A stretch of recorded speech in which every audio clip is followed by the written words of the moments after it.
Darrell Thompson was throwing assists from everywhere to Corey Hassan, either behind the arc, in the lane, in the middle, everywhere.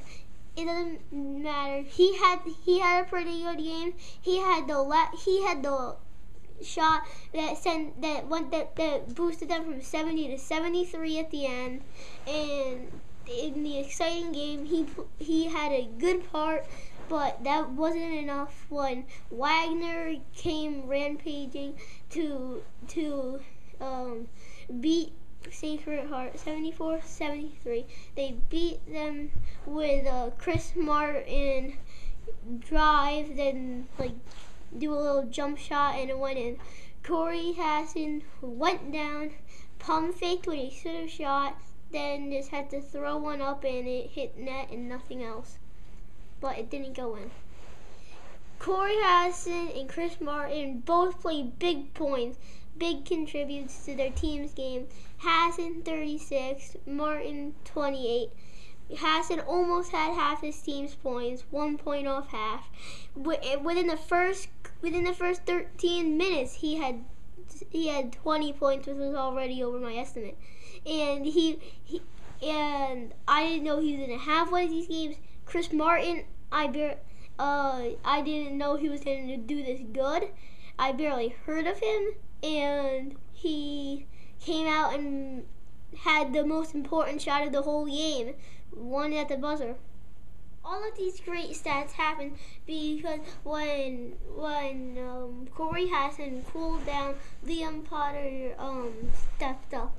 He had a bunch of dunks, and everybody else on the Wagner team was having a decent game. They hung in there for a long time, never really taking the lead.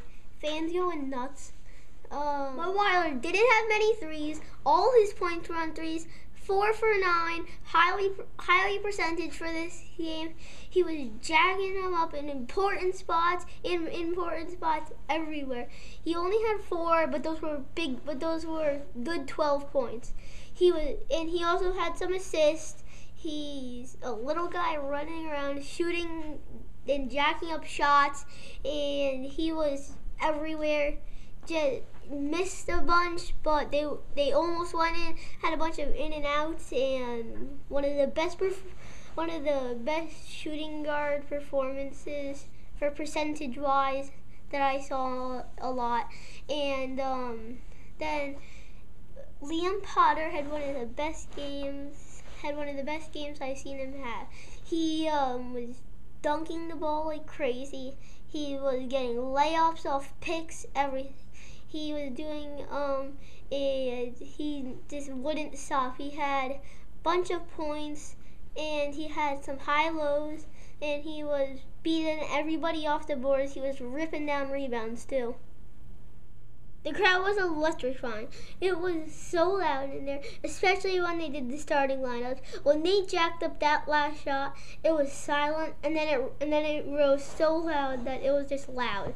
And then in Wagner, they're just fighting for a spot in the tournament, and Sacred Heart's trying to keep their seed and trying to get a number 1 seed.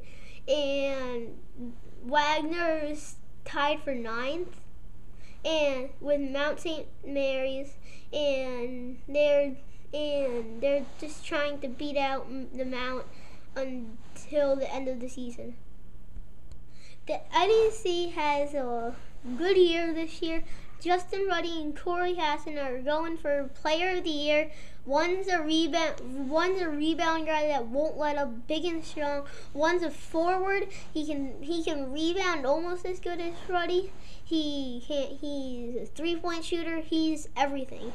And the NEC, Robert Morris and Quinnipiac are tied for first, but Quinnipiac's ranked first. And Mount St. Mary's is having a down year compared to last year. They were in the finals last year, and now they're 9th, tied for 9th. And Long Island's having a pretty good year. Everybody's having a pretty good year. Bryant, 0-22. One of the worst starts I've ever seen in history.